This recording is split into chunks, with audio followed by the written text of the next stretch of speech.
Okay, so let me turn these emergency lights off.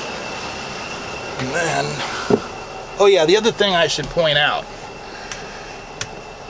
which is huge, the other thing that's a huge bonus on the Sprinters is the headroom in the back. I mean, you got plenty of headroom in the front, which you kind of don't need unless you wear a cowboy hat. Unless you wear, you know, Abraham Lincoln hat, you don't need this much headroom up here. But when I go show you in the back, I'm 6'1" barefoot. And if I'm wearing my work boots, I'm about almost 6'3". And I would be able to stand up straight back here. So this is our other rig. This unit has 127,000 miles. Or I'm sorry, 227,000 miles. And don't let the mileage, you know, you wouldn't want to buy a Porsche that has 227,000 miles. But a commercial vehicle, that is low. So, you know, if you go on Auto Trader, you'll see, not Ambulance Trader, but Auto Trader. If you go on Auto Trader, you'll see Sprinters that were former FedEx trucks and former, like Penske, like rental trucks that have 500, 600,000 miles on them. Because those kind of vehicles, they're just running long distances all the time. Ambulances, you know, it takes a long time to get that kind of mileage, but you can squeeze that kind of mileage out of a commercial vehicle. So, and these things are so cheap to replace. You could put a brand new engine in this thing for $9,000, or you could rebuild the one that it has for about $5,000. So when you break down the economics of it, it's super cheap. And there's, you know, it has a Mercedes motor. Some of the parts are a little pricey, but when I say a little pricey, you know, I'm talking about, you know, let's take EGR valve, for example. EGR valve is $275 for one of these things. For a Ford, it's like $150. So yeah, you know, there's a little bit more cost involved, but it's not like, you know, thousands more than anything else. So here's the back of this guy. Same exact configuration. There's nothing different than the other one. You got your huge space for your Stryker stair chair. The floor is in great condition. There is no, there's no, you know, frayed edges or anything flipping up or anything like that. And then it looks like I do see one little tear on that jump seat. But aside from that, excellent upholstery, and the whatchamacallit, the laminate is in great condition. The plexiglass is in fantastic. The stainless steel is in great shape. None of these, you know, doors are broken. The plexiglass doors, everything works the way it should. So let's get into the action wall here. I think I forgot to pull. Yeah, so you know, I can put, right now I'm standing up straight, and I got about 4 inches more until the ceiling. So you know, it's pretty awesome to be able to stand up straight back here. So here we go. I didn't point out, there's 2 outlets on the action wall for O2 airflow meters, and there's one on the bench seat side in case you got somebody on the bench seat side that needs O2. So there's 3 ports for that. So same deal, we got the dome lights. If you want to go low, you can probably tell it just got a lot darker in here. There's that, they all work. And then our exhaust vent over here, that sucks out all the unwanted odors that are back here. Our suction, there's our regulator there. I'll put my finger over one of these holes if I can find one. Oh, there's one. There we go. And same thing, if you want to increase it or decrease, you just turn that knob right there. Then we got the AC or heat, whichever you choose. You can probably hear that coming out of there.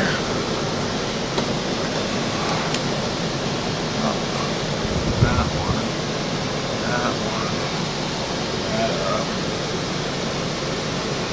feels good. It's kind of warm today, not crazy warm. So that is that was the low setting. This is the high setting for the speed selector. You only get 2, but really that's kind of all you need. All right, so there's that, and then obviously right here, if you want, it's on cool. If you, that's it. That's your heat, and that's off. Then we got the compartment lights, which is right there, and bam, you see those come on. Same as the other rig. Pretty cool. You know, you just have this cool little LED lights in there for your compartment lights, and then they all go off. It kind of reminds me of a fish tank. You know what I mean? Like, it'd be like, it would be awesome to dedicate just one of these compartments to actually have a fish tank in there, just in case you have that psychiatric patient that would. I actually know somebody who was, and then here's your inverter. So you see a little light came on, and over there, there were 2 women that worked together. They were EMTs. We used to call them the Broad Squad. And I don't know where they found some kittens somewhere in some parking lot. They scooped them up. They didn't know what to do with them, so they put them in one of the cabinets that were in there. Tiny, like just born little kittens. And I guess they were going to take them home or something, but you know, they were on the job. They couldn't do anything with them, so they put them in there. Then they got a call, and they had some lady. She wasn't a psych patient, but there was some lady who thought she was going nuts because she kept hearing these little meows. And then the 2 girls, the 2 EMTs, were just like, no, we don't hear that, because they were afraid they were going to get in trouble. But I thought that was kind of funny. So that's pretty much the back here, and I'll go out, we'll open that side door, I'll show you the house tank. I think we covered everything. It's in mint condition. What more could you want? So there's that, and here's that one. And then we'll go over to the side here. Yeah, and let me back it up a little bit. And boom. And that is a huge opening. I mean, if you got, a large patient that you're not willing to pick up on the gurney, that would be the entrance to use for that patient, because they could just climb on up there. So and then I think you got this area here, which is it's got some reach through for over there. So if you put your monitor, your jump bag, I guess your monitor would be up there so it could charge, but your portable O2, portable suction, all that stuff you're taking into a rescue would be in there. Oh yeah, I forgot to point out, they both have a space there for a fire extinguisher. Fire extinguisher is not present though. And then here is your space for, again, this is only will only accommodate an M tank, which is about all that you really want to have to pick up anyway. H tanks are so heavy that it's almost like a 3-man job to get those in and out. So here's the M tank. It just slides down there and it clamps down. You can see the clamps on either side. And then this one even has an O2 wrench. The regulator is present for both. So I mean, these things are plug and play. The only thing you need is an airflow meter to put into the action wall, and you're good to go. And then oh yeah, and there's switches here for your floodlights. So if you've got, let me see. All right, see that? Wait, the sun's over there. Let's see. You can see that the floodlight was on because the door opens up. Anytime you open the door, that whatever side, the rear door, the rear flood comes on if you open the rear doors. The side floods come on if you open the side door. You can disable it or you can make it go on, which is pretty cool. You can see it's over there too. I don't know, you might be trying to sneak the patient in or out. Maybe you're in a bad neighborhood. So here is our passenger side door panel, stepwell. Again, this seat's got this one's not bad because it's actually on the seam. This would be repairable, but you can see it's starting to go. So I guess that whole panel would go. and this is there. So I would say the seats in both rigs, at least the bottom part, the back parts are fine. The bottom parts are a little crummy. You can get just, well, let me back up. You can't just get the bottom part from Dodge, as far as I know. It comes as a set. If you wanted the exact same factory OEM seat cover, you could get that from Dodge, but it's not going to be cheap. I can tell you that. Just based on my Ford experience, they're about $600 per seat. So it's more economical just have an upholstery place, fix it up and do it up instead of doing that. But you know, if you got money to burn and you want the factory look, then you can do that. All right, so here's our floor. You can see it's great condition. Let me see this spotlight. See, that guy's working. And the bulb looked okay in the other one. I bet you it's the switch, and it could just be that one of the spade connections came off of the switch. So if you're looking for an address or something outside, it's dark, you can use that to do that. Here's your dash, same setup. You got space up there. There's the glove compartment. Oh, looks like we left some goodies in here. All right, I'll have to confiscate that. And then we've got your space up there for more stuff and all of that. Let me go around to the driver's side so we can make fun of that seat, and then we'll look at the rest of the stuff on that side.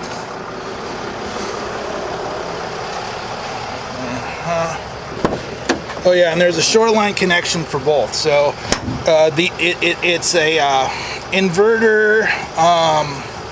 inverter battery charger. So once you plug into the Shoreline, the inverter will start charging the batteries. But you don't need to. I know some ambulances, a lot of ambulances actually, they'll have a drain of some kind because there's so many electronics.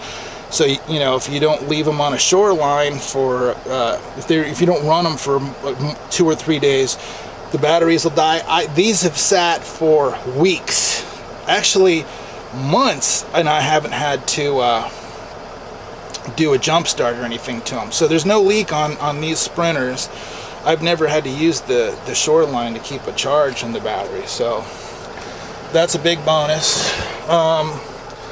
So let me climb in here and we'll look at the dash. You can see 127,617 miles, 75 degrees outside, 3:04 p.m., which that's not correct either. Oh yeah, one of the things that I'll show you, you see right there's a little gas gauge. That's the 2009s started that. Before, like the 08 and earlier models, they just have like a digital display, which is kind of a pain in the butt, because sometimes it's not like right there. Sometimes you got to scan through to see what your gas is. So I'm sure that's why they ended up putting that. I really like that a lot. And I will say, the Sprinter computers are very, very smart. They won't just give you an engine code when there's a problem. A lot of times it'll tell you in plain English what the problem is.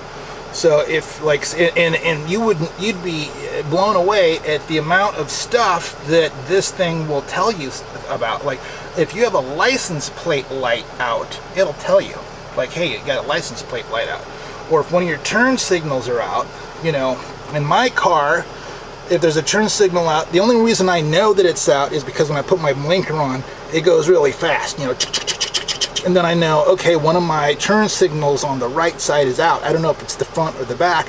In this thing, it'll tell you front turn signal, passenger front turn signal out. So it's real specific and pretty awesome, if you ask me. I think that's pretty cool how they were able to do that. So, all right, let's get into. And I'll just show you. You can see, look, the floor is great. The dash is awesome. Center console is cool. This is just a metal plate. There was a radio mounted there that's been removed. You can see the radio clip that's still there. Couple of holes you could, do. I imagine that you would mount your radios there. So, and you got cup holders and area for charts and patient care reports and stuff like there. And then, so let's get into this. We got the radio.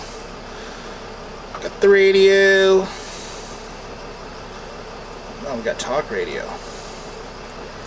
Well, she's no longer going to have, necessarily. Alright, there's that. And then our AC or heat. Oof, a little dust in the face. So there's our climate, our speed selector. That's full blast. And then that goes down to nothing. And then, it's AC on this side. You can get warm in the middle and then hot over there, and then defrost is all the way to the very end. And that's very responsive. Oh look, see, here's one of those clips. This is what that clip looks like, and you just, all it is just, you could like tuck a piece of paper under there like an address. That's usually broken on every Sprinter that I've ever seen. That's broken. This one's amazingly not broken. And then, the same thing if you want it to come out the top or top and the bottom. This is your selector for that. The rear window defroster right there. Alright, so there is that. Hazard lights and your door lock, unlock. Okay, so there's that. And then all of our emergency stuff up here.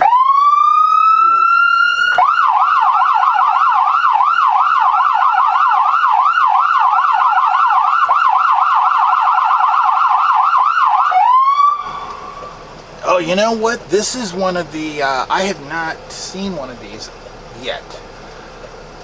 This actually has a dual siren. You can tell during the yelp, where it sounds like there's, an armada of ambulances coming, or fire trucks or whatever. So it doesn't happen on, oh yeah, see, there's two wails.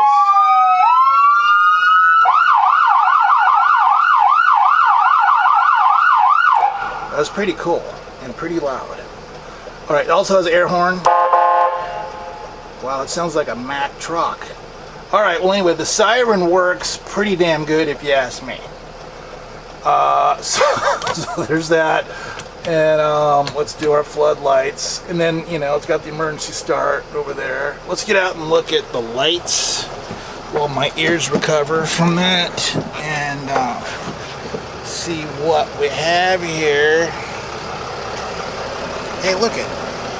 Why is that one going? I think we put the hazard lights on. Did we put the hazard lights on? Yeah, I put the hazard lights on.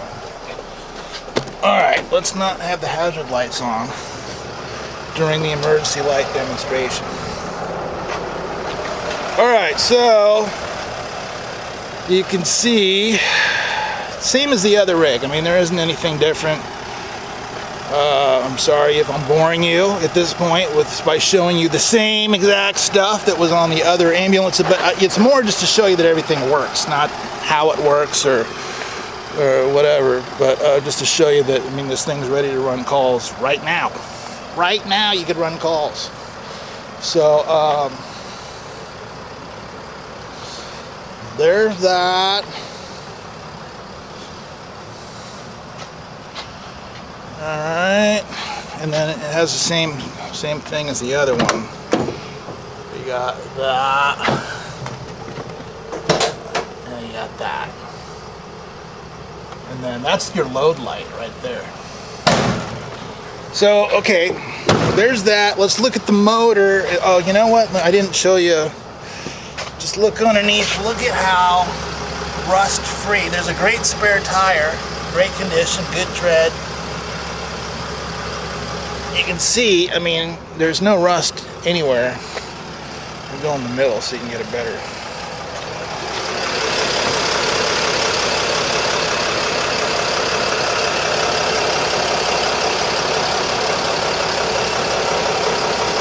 Let me do it on the other one too, so you can see. Sometimes I forget to do stuff.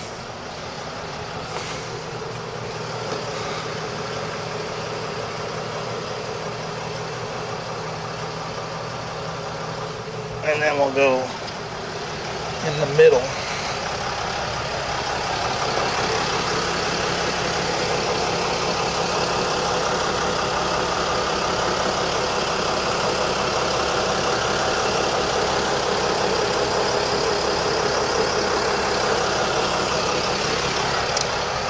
So there's that. Let me pop the hood so we can see that.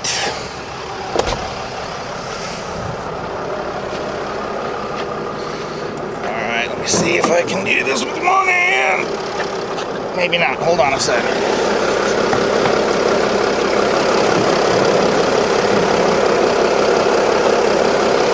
Alright. So, you know, this one might even be cleaner than the other one, if that's even possible.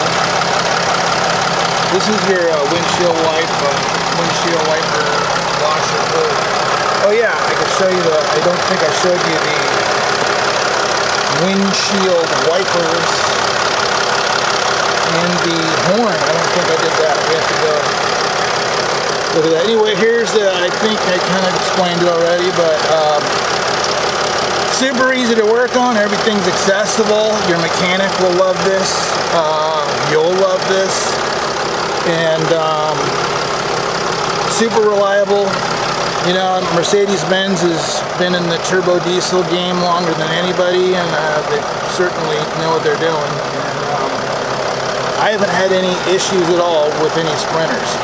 I've changed some EGR valves, this guy, minor stuff, but you know, nothing, you know, in the motor.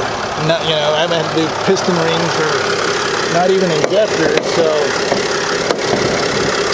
I'm a big fan of the Sprinters. Alright, so I guess the only thing left to do is the test drive, but I feel like I just said that we were going to look at something and I forgot already what it was. Oh yeah, the windshield wipers. Alright, let's see. Windshield wipers. You can see that works. I really don't want to spray the water though, because I just cleaned this thing. So anyway, you know, those work. We have to turn the siren off so our horn works. Is there a horn siren or button? Or am I not doing it right?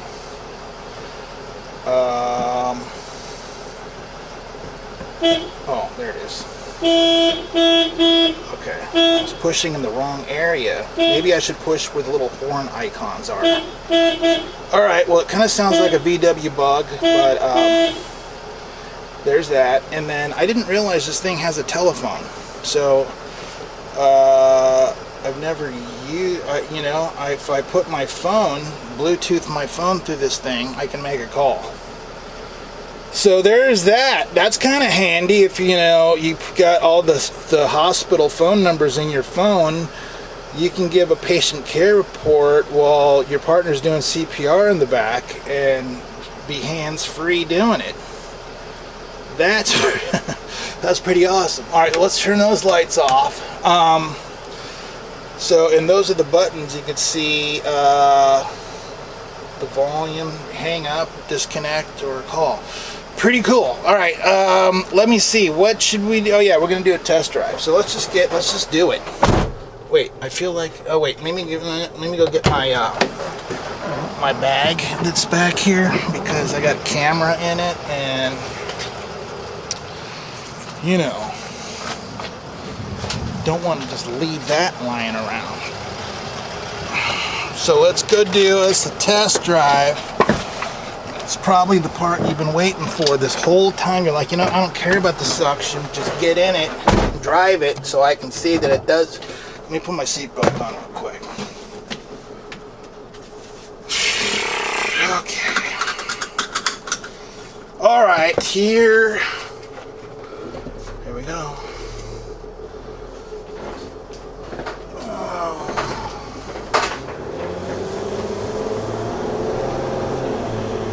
Probably gonna have to get out to open this gate. We'll see. Actually, yeah, there's a lot of cars. Let me put the camera down. As soon as I get outside the gate, I'll resume. I'll be back with you.